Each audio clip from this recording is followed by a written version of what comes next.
переднеприводный. ИЖ-13. В отличие от ИЖ-14, который полноприводный.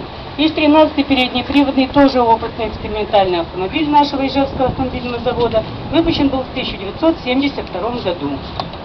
Это один из первых передних приводов, но он тоже опытный. Лет через 8 пошла восьмерка переднеприводная на автобазе.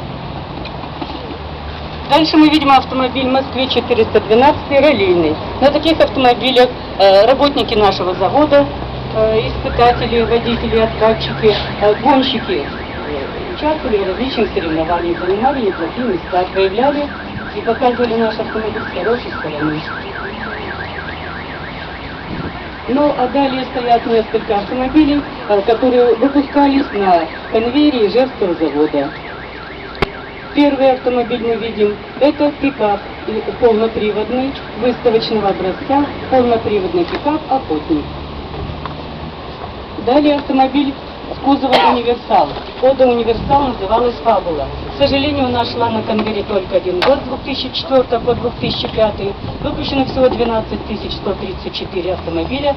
Здесь вариант тоже выставочный, тюнинг имеется, и он полноприводный. Автомобиль «Фабула» полноприводный. Далее «Ода» полноприводная, тоже выставочный образец. Эти автомобили 2004 года. И, наконец, «Лада Гранта», которая пошла в июле этого года, на нашем конвейере выпускается сейчас.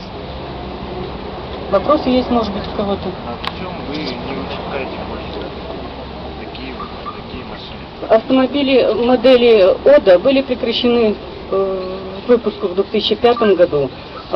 Одна из причин та, что у нас не было двигателя. Нужно было в этом году уже инжекторные двигатели, а УФА, с которым я работала, только выпускала для орбиты карбюраторные двигатели. Так, в принципе, вообще очень хорошая машина.